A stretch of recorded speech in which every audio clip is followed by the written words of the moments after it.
just want to introduce myself. My name is Chantal Heron. I'm a candidate for the Master of Science in Education, Curriculum and Instruction, Teaching Technology is what I am wrapping up, and I'm excited to share my findings with you today. So would you mind introducing yourself? It's going to be my professor watching the video. Yeah, hi, I'm Chelsea Perrine. I work at Missouri Virtual Academy. I'm a career readiness instructor. I specifically teach computer IT coding classes, and I also teach music classes. Yeah, I love it. What diversity is there? And I actually thought of you quite a few times as I was putting this together. So I want to thank you so much for your time. We're after hours from work, and you're so generous with your time. So hopefully the goal with this also is to share information that can be actually valuable in real time, as we are teachers and always looking for something new and to be able to serve our students. So hopefully you might find something that piques your interest as well. So to get started, what you see here in front of you is a poster, and it summarizes some information from my research study. My question that I looked at specifically was, will the use of menu choices increase student unit test scores? So the menu choices, it was different than a menu board that some people have seen. There was an actual learning model from that called layered curriculum, and it was developed by Kathy Nunley back in the late 90s. So I have actually used this concept called the layered curriculum, which I'll explain in a few minutes, in several different countries. I have used it overseas. When I taught there, I used it in Taiwan, and I used it in the Middle East, and I've used it here in the United States. And so I've used it with different age groups.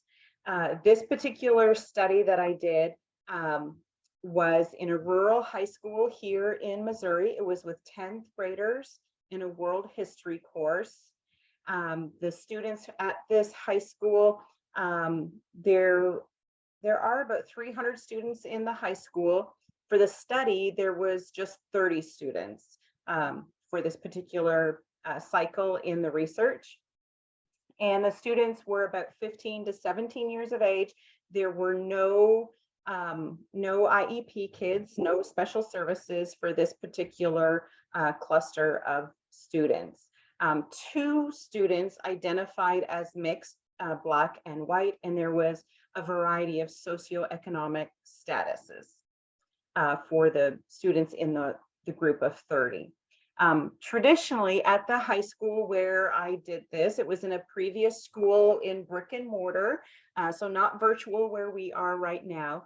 So in brick and mortar, and typically in social studies courses over the years before I came to teach there, it was very much student-centered and the traditional, lecture style of learning, and looking in the textbook and then answering questions and maybe a discussion or a video here and there, but really textbook focused and lecture focused. So the purpose of the study was to see with students here at this high school if they too had a positive rapport and feedback with using this learning model that I had experienced previously. So it's one thing to kind of think something or a few comments here and there, but I really wanted to see, does this translate actually into increased performance for the kids? And so that was the major purpose of the study and the intent that was there. Before I did the actual study, I did some research and did a literature review.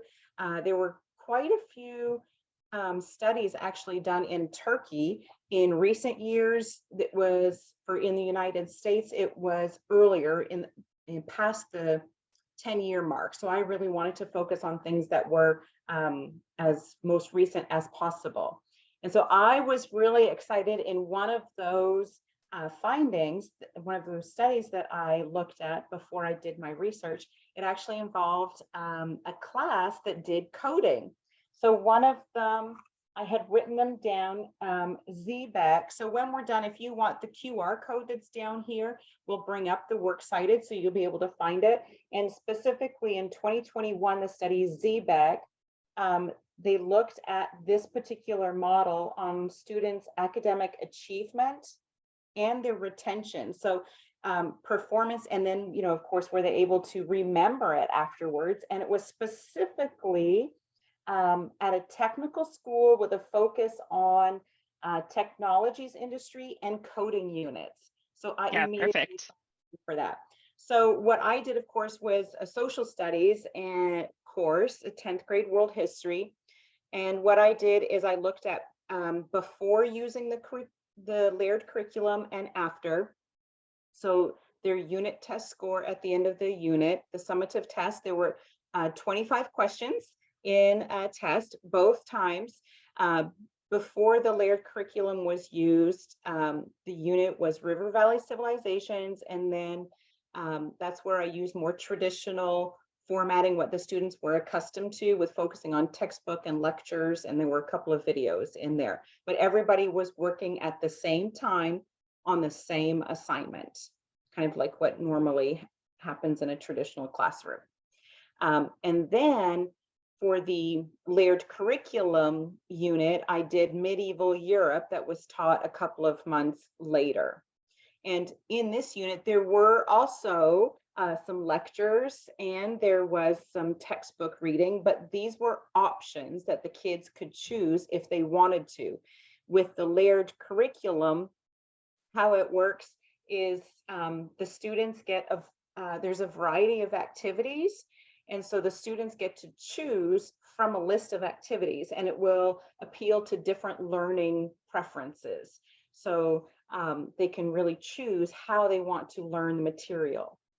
And once they reach they earn points by talking about what they learned. So let's say if they do the worksheet or the reading, then they have to talk about it, not just get points by filling out a worksheet.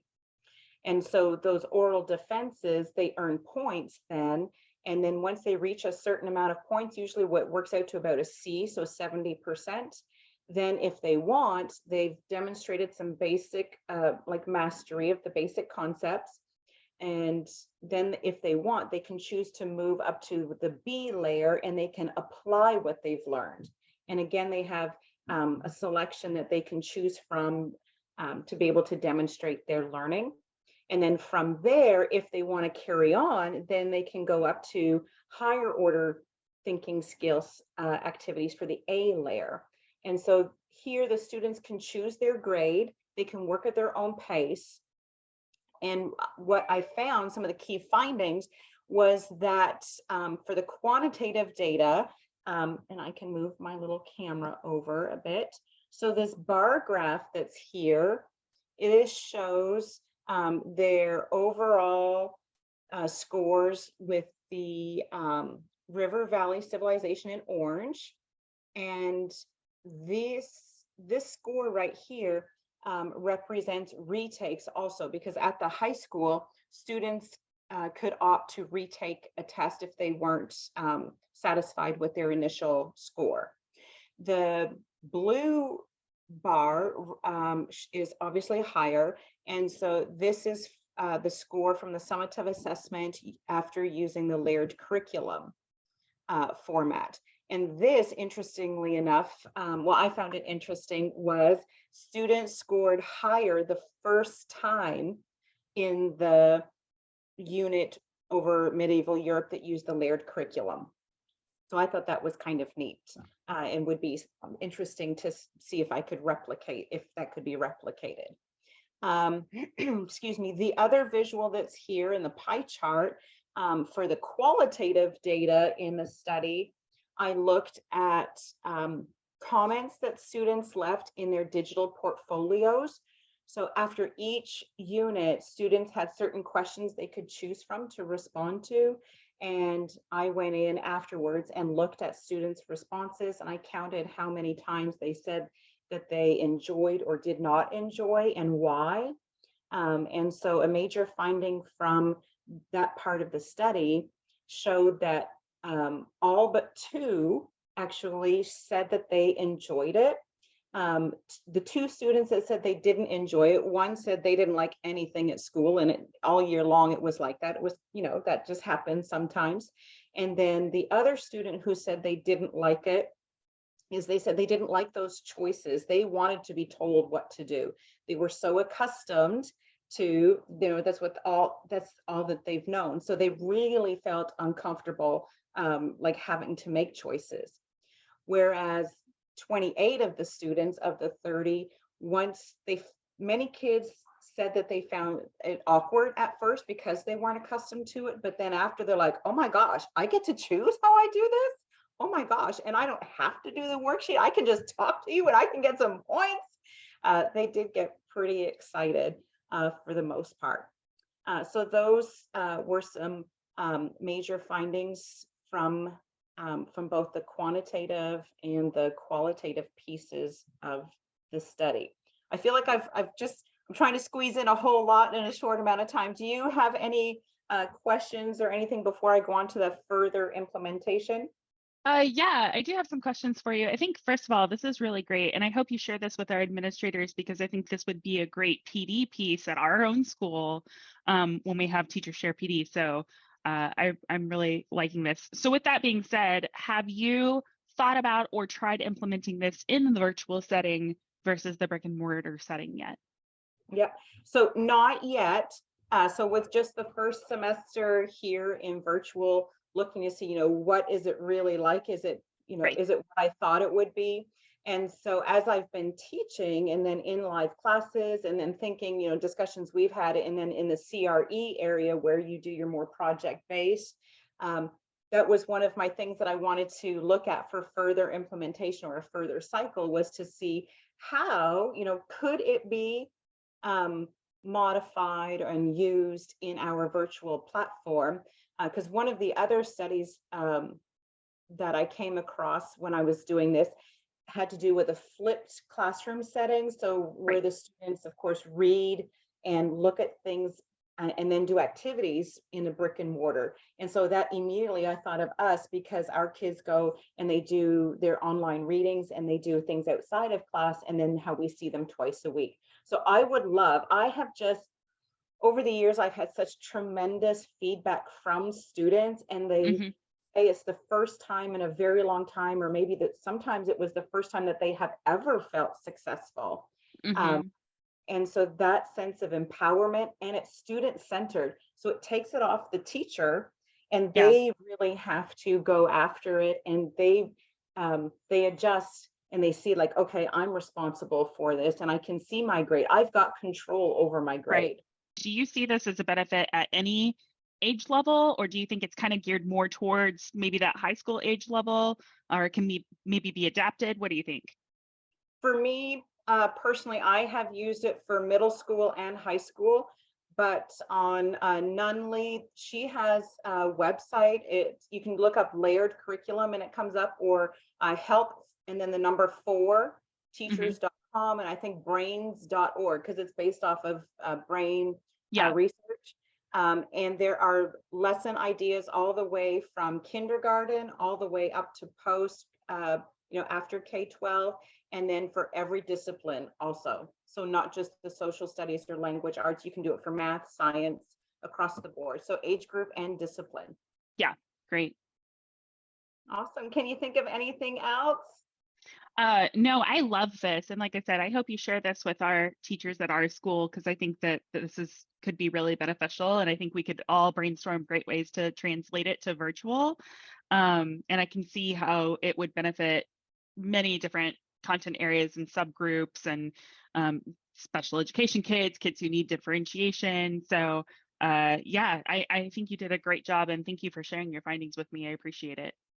Awesome. All right. Well, thank